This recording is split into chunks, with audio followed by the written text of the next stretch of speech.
In the autumn of 1887, in the hill country of western Tennessee, a smokehouse stood at the edge of an abandoned farmstead on the Clell Road outside the town of Harlan Crossing.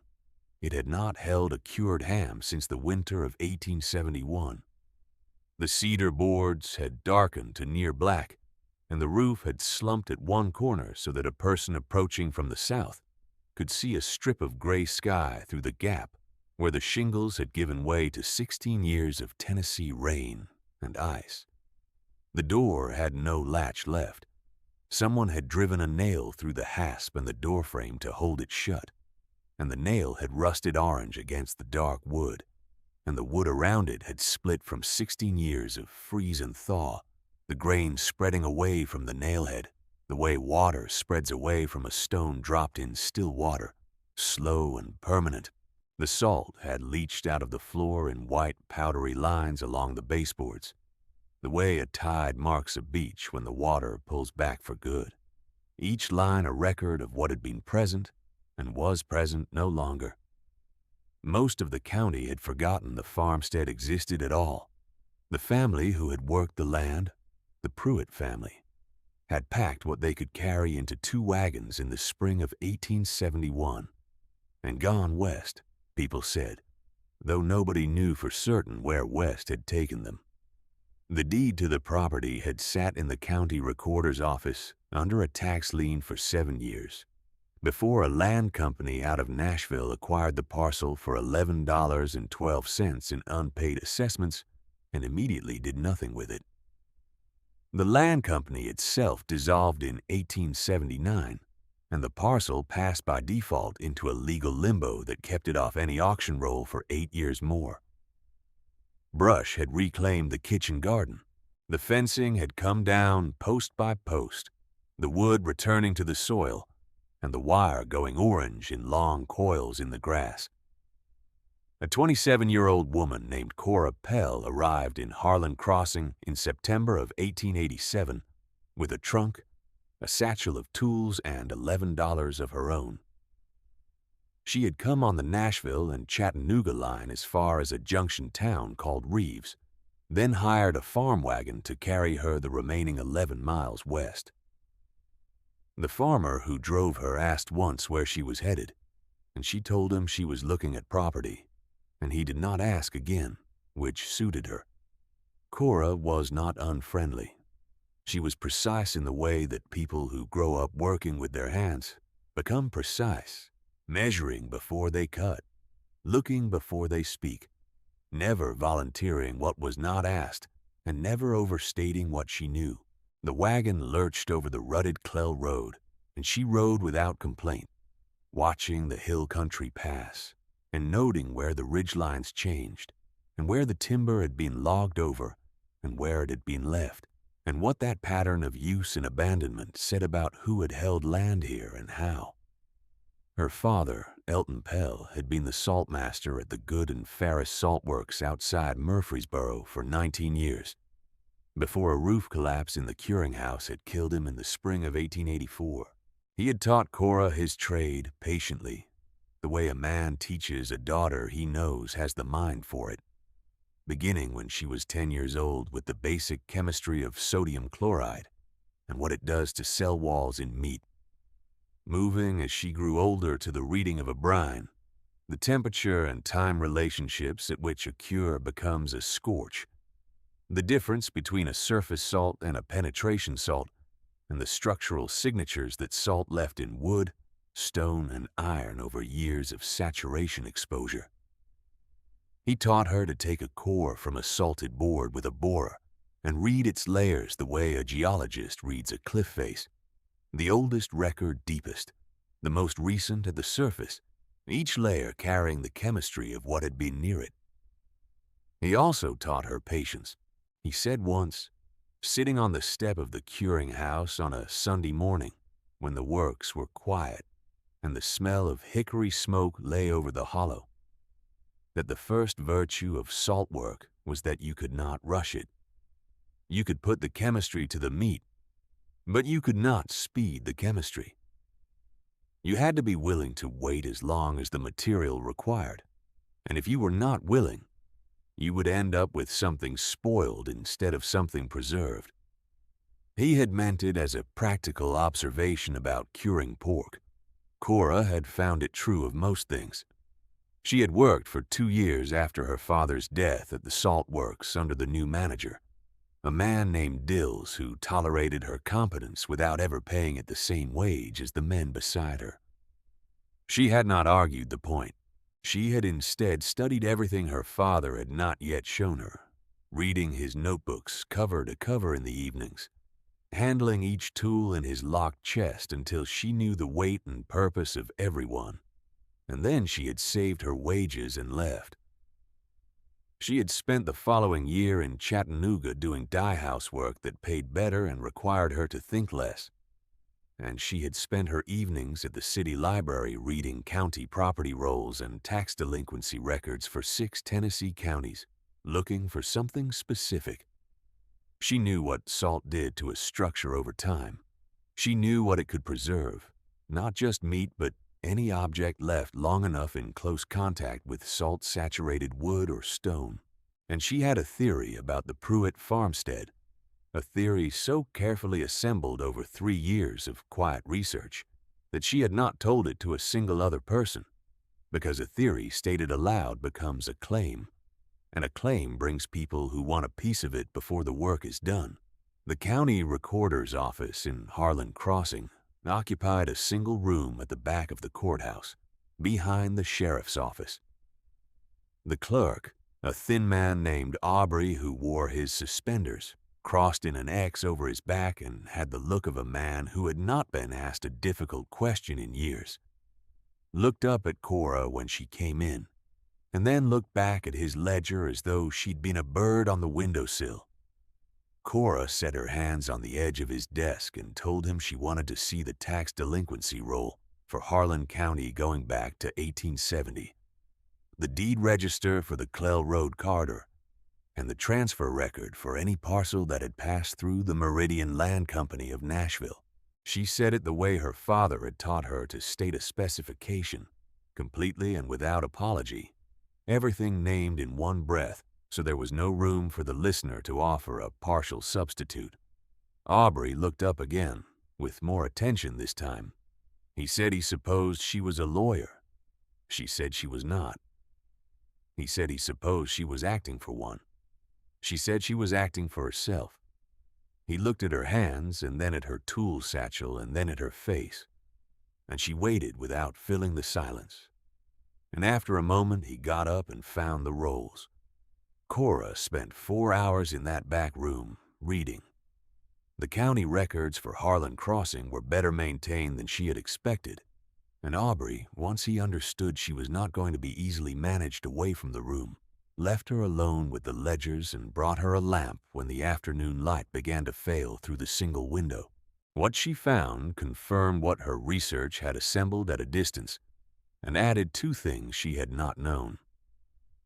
The Meridian Land Company had acquired the Pruitt parcel in 1878. It had also acquired, in the same calendar year, 6 other parcels in the Clell Road corridor, all former farming properties, all carrying the same pattern of tax delinquency that had begun in 1870 and 1871, all filed under the same delinquency enforcement code and processed through the same administrative channel. The acquisitions were legal on their face, clean and properly filed, and bearing the right signatures.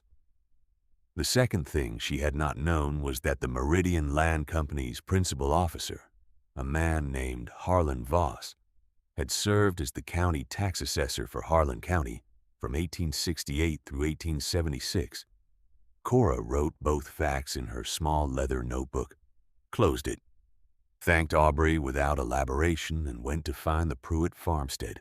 If you have ever stood at the edge of a property that has been abandoned for 16 years, you understand the particular quality of its silence.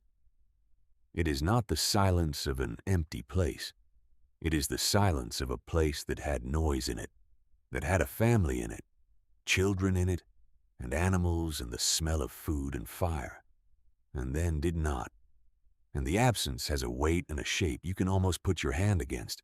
The farmhouse itself had lost its east wall to a windfall oak sometime in the 1870s, and the oak still lay across the ruin, its bark mostly gone, its wood silver gray and splitting along the grain into long, flat splinters that turned upward from the log the way pages turn from a wet book. The well had a broken coping, and Cora tested it carefully with a stone dropped from arm's length before she decided not to use it. The door of the farmhouse stood open, the hinges holding, the interior dark and damp-smelling from 16 autumns of rain coming through the ruined east wall. The smokehouse stood separate from the main house, 30 feet to the northwest, the way smokehouses always stood on properties with any sense in them, far enough from the main structure that a fire in the smokehouse would not necessarily take the house. It was small, as they always were, 6 feet by 8 feet, built of cedar post and plank construction. The cedar chosen in the first place because it did not rot easily, and because its oils discouraged insects.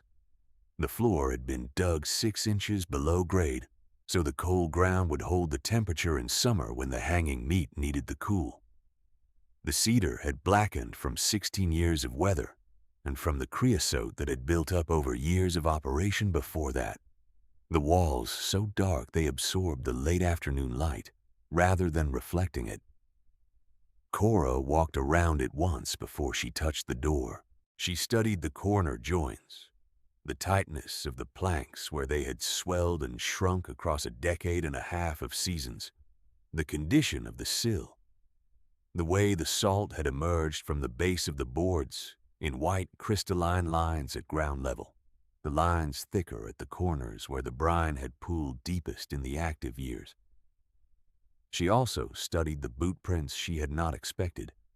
They circled the east wall and collected at the north corner, half a dozen impressions at least, made by a large boot with a worn outside edge to the heel. They were not recent enough to carry moisture, but not old enough to have crumbled at their edges. 3 days, she estimated, perhaps 4. She looked at them without touching them, noting the stride and the deliberate pacing of someone who had walked the perimeter with intention, rather than passing by, and then she went to the door. Her father had told her once that salt in a structure was a record keeper. It absorbed what was near it and held it past the life of the flesh, past the active years, past the forgetting of everyone who had worked in the space. A board that had been used in a salt cure operation for 20 years carried the chemistry of every brine it had absorbed, every mineral that had been in contact with it, every object left in close proximity long enough for transfer to occur through the mechanism of vapor and condensation in a space where salt was always present in the air. You could read it, he said, if you knew what you were reading. Salt was patient. Salt did not rush. Salt would be there, in the wood and in the stone, long after everything else had been taken away, or had crumbled back to what it came from. Cora pulled the rusted nail from the hasp with the pry bar from her satchel. It came out cleanly, the rust having expanded the nail's grip in the wood, but not fused it.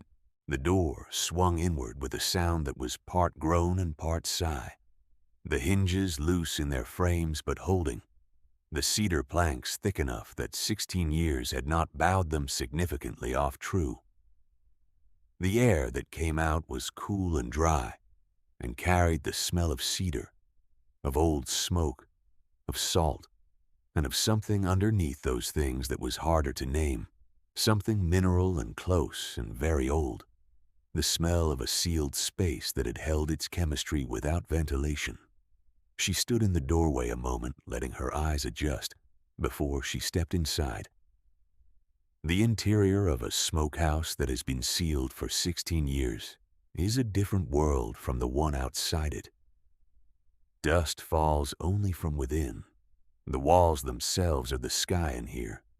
No light enters except what comes through the door, and the thin gaps between roof planks, and the quality of that light is amber, strained through old wood and salt-crusted surfaces. Cora ran her hand along the inside of the south wall and felt the salt crystals rough under her fingers, granular and layered, the brine having leached back out of the wood over the years into a crust that was in places a quarter-inch thick. She had expected this. She had known from reading the Pruitt family's livestock records in the county agricultural register, which she had cross-referenced against the census of 1870, that the smokehouse had operated continuously for at minimum 22 years before the family left. 22 years of salt pork and salt beef and salt application and brine wash and smoke. 22 years of the walls absorbing what was near them, building a record layer by layer the way an account book builds a record, entry by entry, until the whole accumulation tells you something true. She took out the borer from her satchel, a short handle with a 1-inch bit designed for sampling wood cores in timber grading work, the kind of tool her father had adapted for salt works inspections to determine how deep a cure had penetrated a hanging side of pork. She pressed the tip to the south wall at approximately waist height, where the saturation rings in the exterior boards had suggested the heaviest brine concentration during the active years, and she turned the handle slowly, the way he had shown her, not driving but persuading, letting the bit do the work it was made for without forcing it into a task it was not designed to perform at speed. The cedar was old and dry but still sound, the fibers compressed by years of salt saturation into something harder than fresh cedar, but not brittle. The bit went in cleanly without catching. The core she extracted was 6 inches long, the color of old bone at its outer end and darkening toward amber at its inner. She set it on the flat of her left palm and held it in the light from the open door and examined it the way her father had examined cores, from the outside in, reading the saturation layers the way a geologist reads strata. The outermost inch was salt pale and dry. The middle section darkened to the amber of creosote penetration. The inner end was the deepest amber, the most saturated zone, and she studied the color there closely, turning the core slowly before she set it aside. She took 4 more cores from the south wall at 6-inch intervals, working horizontally across the wall at the same height. Then she moved to the west wall and took 3 more. Then she sat on the floor of the smokehouse, the packed clay and old salt cold and firm beneath her, and she laid all 7 cores on the smooth top of her satchel and studied them in order, comparing the inner ends. The 4th core from the south wall was different. Its inner end, the end that had been deepest in the wood, carried a faint blue-green discoloration, the color of old copper, no wider than a man's thumbnail, but unmistakable to someone who had spent years reading what salt and metal did to each other in a confined space where both were always present. The 3rd core from the west wall had a similar mark, fainter at a slightly shallower depth, consistent with an object made of tin or copper-bearing alloy that had been placed against or near the southwest corner of the smokehouse interior and left there in contact with the salt-saturated air for a considerable period. Not weeks, not months, years. There is a particular quality of attention that settles over a person when a theory they have held carefully for 3 years begins to reveal itself as fact. It is not excitement exactly. It is closer to the feeling of a key turning in a lock that you have held in your pocket for a long time. The click of a thing fitting into the shape it was made for, without any forcing on your part. Just the turning of the mechanism doing what a well-made mechanism does when given the right instrument.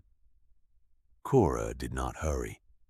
She put the cores in a cloth envelope in her satchel, and she looked at the southwest corner of the smokehouse floor. The packed clay there was no different from the rest of it, to the eye. She pressed the heel of her boot against it and felt the density of it, firm and consistent, as it should be after 16 years of undisturbed compression. She took a slender probe rod from her satchel, 8 inches of iron sharpened to a blunt point, and she walked it across the floor of the corner at 2-inch intervals, pressing it down with measured force, reading the resistance with her palm on the butt of the handle. The clay was uniform across most of the space until she was 4 inches from the corner junction, where the probe met something harder than packed clay at a depth of approximately 8 inches. Not stone, which would have resisted differently and in a different distribution. Something with edges. She did not dig immediately. The boot prints at the north corner were a consideration she had not finished thinking about. She packed her tools, closed the smokehouse door without reinserting the nail, and walked back to Harlan Crossing. She had 7 miles to think on the road, the late afternoon light coming in low and amber across the ridgelines, and the smell of wood smoke beginning to come down from the farms ahead. If you have ever lived in a county where a man with institutional authority used that authority to take what was not his, you may know something about the particular form of that damage. It does not look like what it is from the outside. It looks like misfortune, like a family that couldn't manage its debts, like land that passed through normal legal channels in normal ways. The paper is clean. The signatures are right.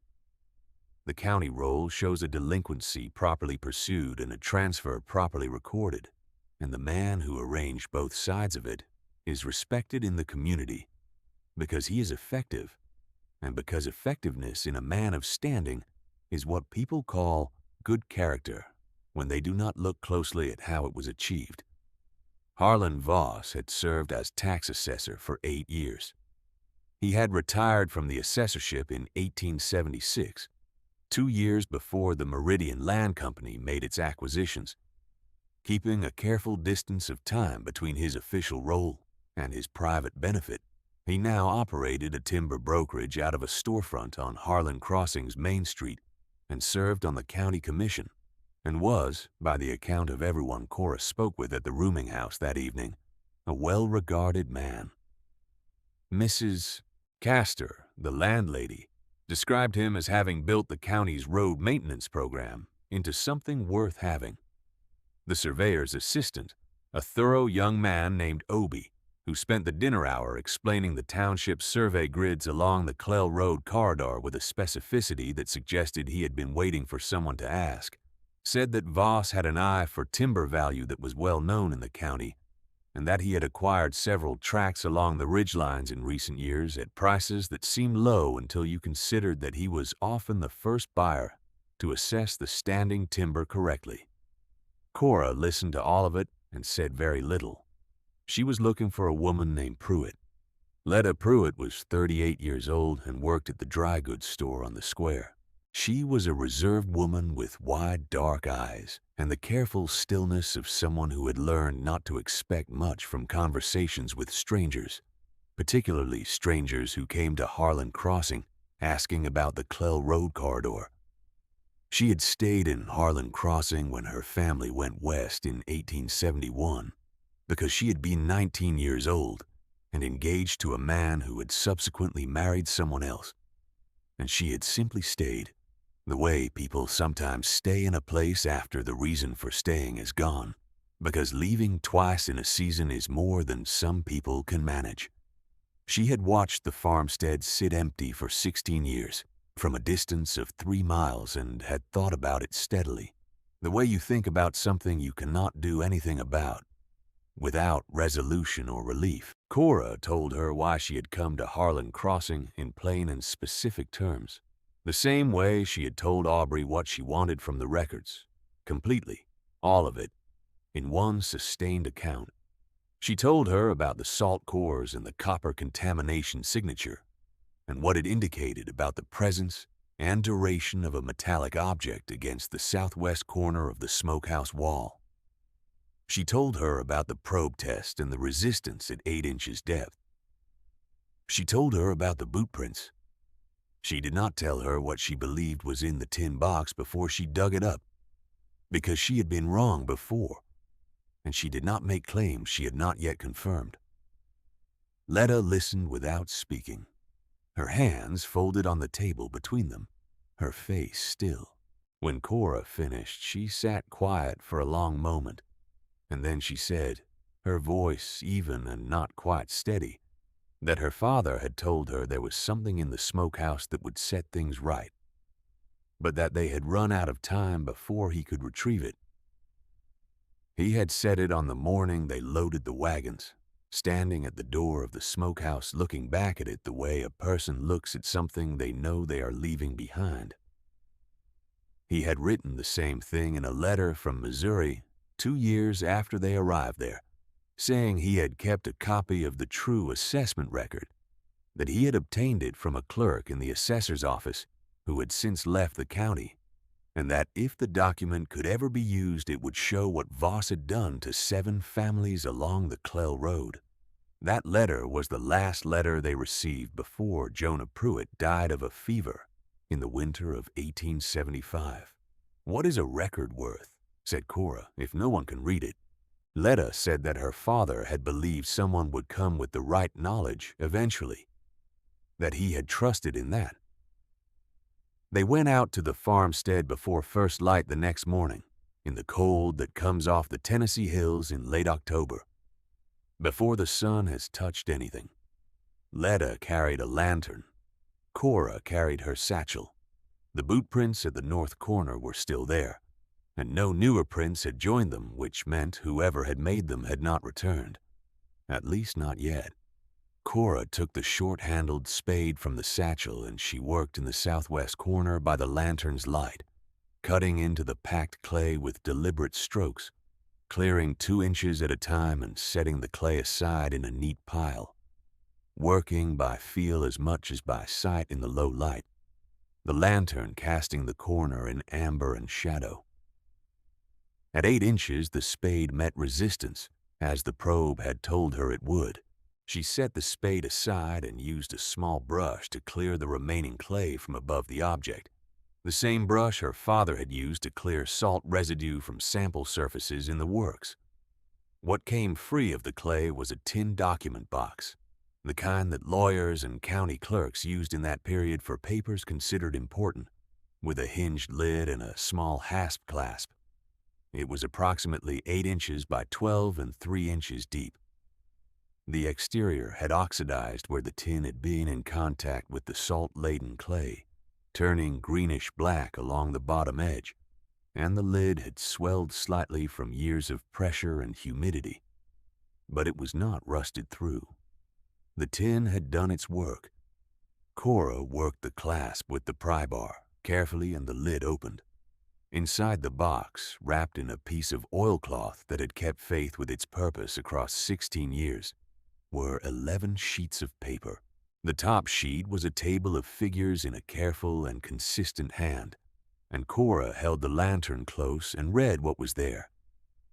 It was a record of property assessments for Clell Road corridor parcels, covering the years 1868 through 1874, written in 2 columns. The left column gave the official assessed values as recorded in the county roll. The right column gave the actual assessed values as communicated to the property owners, which were in every case higher than the official figure, in some cases by as much as 30%. The official record was false. The paper in the box was true. Whoever had kept both versions had done so with the precision of someone who understood exactly what the document proved. The other 10 sheets were the transfer documents for the 7 parcels, signed by Harlan Voss in his capacity as tax assessor, authorizing the delinquency seizures. Each one carried the inflated assessment figure in the body of the text, the actual number used to justify the delinquency, while the official county roll carried the false lower number. It was the kind of error made by a man who had 2 sets of numbers so thoroughly in his head that the real ones sometimes came forward when the false ones were called for, the private arithmetic slipping through into the official document when his attention was on the authority of the signature, rather than the number above it. 11 sheets of paper. 16 years in the dark. The salt had kept the air dry enough. The tin had kept the moisture out. The oilcloth had done the rest. You do not need to make a speech when the truth does the speaking for you. Cora and Letta sat on the floor of the smokehouse for a while, the lantern between them. reading the documents carefully in turn, the cold of the packed clay coming up through their skirts and the smell of old cedar around them. Then Cora wrapped the documents back in the oilcloth and set them in the tin and closed the lid and put the tin in her satchel. And she looked at Letta and said they had work to do, and it would take a few weeks and the outcome was not certain. But the documents were sound. Letta said she had waited 16 years. She could wait a few weeks more. The circuit court judge for the Western Tennessee District held his regular session in Harlan Crossing on the second Tuesday of November. Cora had 5 weeks. She spent 2 of them in the county surveyor's office working alongside Obie, building a precise accounting of the 7 parcels, their official and actual assessed values, the tax delinquency amounts, and the acquisition prices paid by the Meridian Land Company, cross-referenced against comparable property sales in the same years to establish what the parcels had actually been worth. It was careful and exacting work, the kind of work that had to be done without shortcut, because the only thing it had to recommend it was its precision. Obie was thorough and did not ask questions about her purpose, which she appreciated, and he had a gift for cross-referencing survey descriptions with deed records that saved her considerable time. She spent a week writing to the State Office of Land Regulation in Nashville, enclosing a summary of the documents found in the tin box and requesting a formal review of the Meridian Land Company's acquisition filings under the State Land Regulation Code. She enclosed certified copies of the box's contents. Aubrey, the county clerk, had authenticated those copies in an hour-long session, during which he had not spoken much but had read every sheet of the original documents with a careful and increasingly troubled attention, and had initialed and sealed the copies without being asked a second time. Cora spent the remaining 2 weeks drafting the formal complaint on behalf of the Pruitt estate and on behalf of 4 other families whose names appeared in the assessment record. Letta had helped her identify the families whose descendants could be reached. 2 lived still in Harlan County. 2 more were located by letter in Missouri and in Arkansas, and responded within 10 days with letters authorizing Letta to represent their interests in the county proceeding. Cora had no legal training, but she had her father's methodical habits of mind and 4 weeks of concentrated work and documents that did not require interpretation because they said precisely what they said, in the handwriting of the man who had committed the wrong and in the handwriting of the clerk who had kept the true record, and the 2 sets of numbers in those 2 hands told the whole story without any additional argument. Harlan Voss appeared before the circuit court on the second Tuesday of November in a good wool coat and with the calm expression of a man who had not been questioned in any meaningful way in a long time.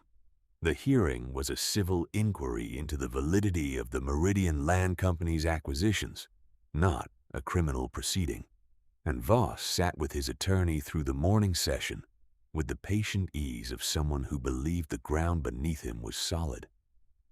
The attorney spent the first hour arguing that the documents found in the tin box were of uncertain provenance and unverifiable age. The tin had been underground, he said. The documents could have been placed there recently. The provenance chain was entirely in the hands of the woman who claimed to have found them, and that woman had arrived in Harlan County with a specific grievance already formed.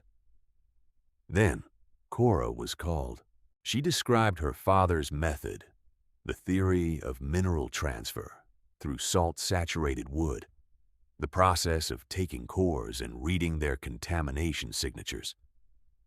She described the copper oxide coloration she had found in the 4th south wall core and the 3rd west wall core, what it indicated about the chemical interaction between a metallic container and the salt-saturated wood over an extended period, and how the depth and distribution of the contamination was consistent with the box having been placed in the southwest corner at the time the smokehouse was last actively used, which the livestock records placed no later than the spring of 1871.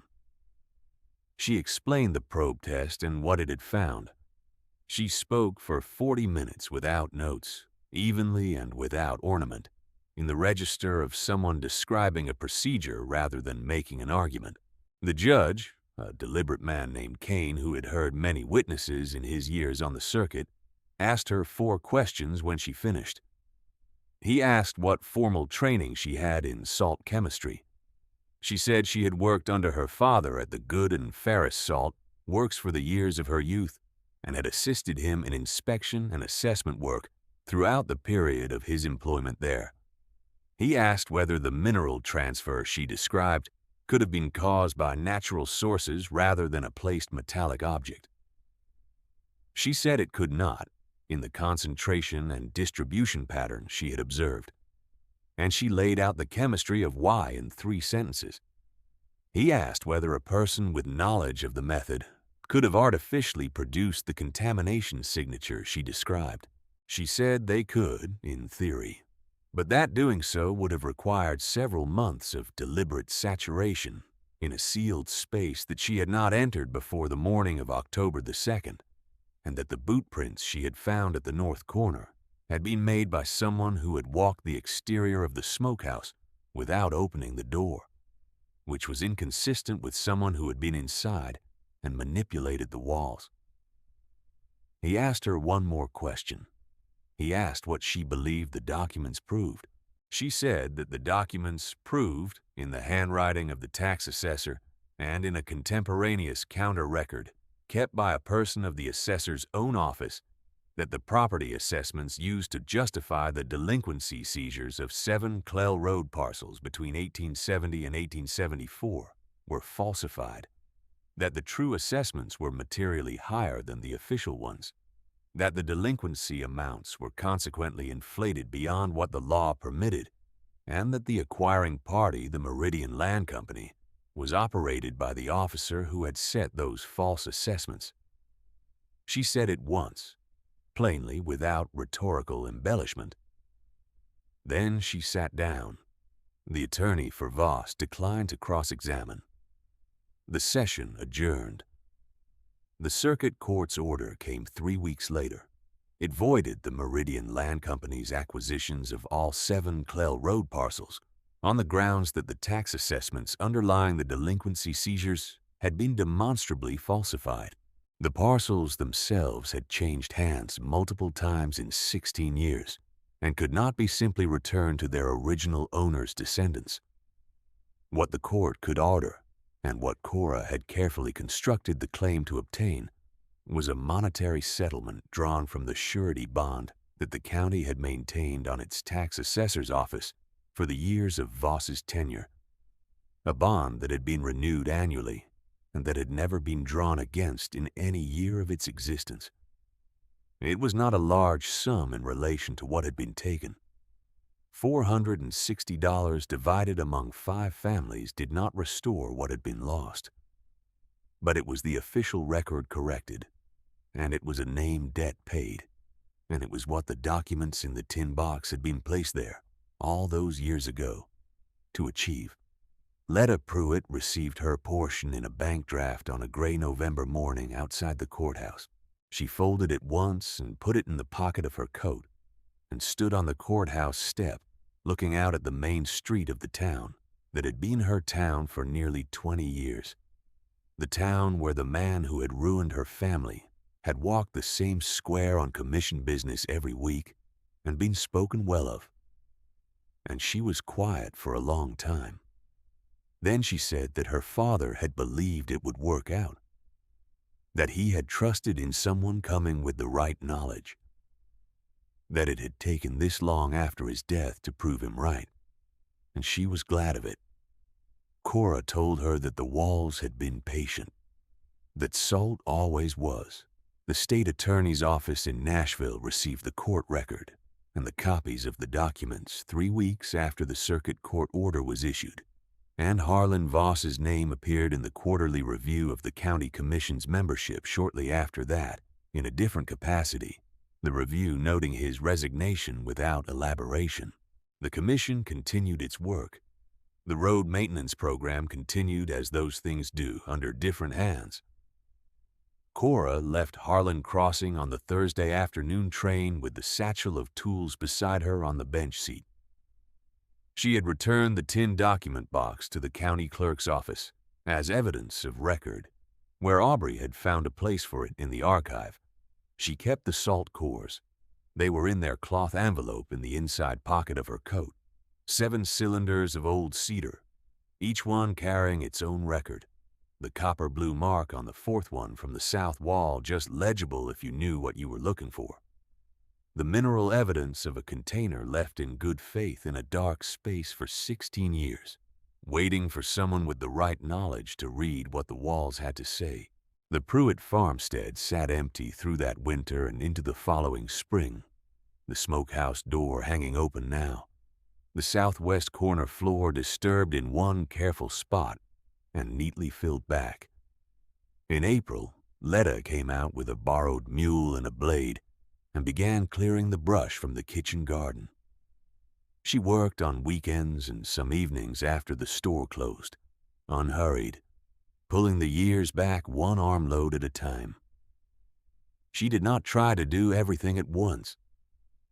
She had learned patience in her own way from a long time of watching and waiting. The smokehouse she left standing as it was. The door she left open to the spring air. The salt in the boards had kept its record faithfully, through years and weather and the long, indifferent silence of an abandoned place, and the record had done what it was kept to do. There was no reason to take down what had held faith with the truth across 16 years of darkness and cold and forgetting. Some things hold what they absorb. That is the nature of salt. That is the nature of the materials left behind by people who trusted that patience and preserved evidence would be enough if the right person came along to read them. Cora Pell had been the right person because her father had made her so, lesson by lesson, core by core, in the amber light of a curing house on Sunday mornings, when the smoke lay still over the hollow, and there was no one else to teach and no one else to learn. The tools were still in the satchel when she arrived back in Murfreesboro.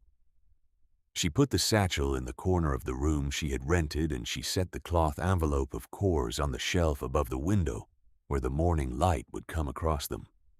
7 small cylinders of old cedar, each one the color of bone at one end and amber at the other. She would read them again sometime. She always found something new in them, something she had not been ready to see the first time. If you have ever been taught a way of reading the world that nobody else around you could see, and found it open something that had been sealed for years, leave a word about it below. This kind of story deserves to be heard. There is another one nearby, about a woman and a thing the world had set aside, waiting in the dark to be found by the right hands.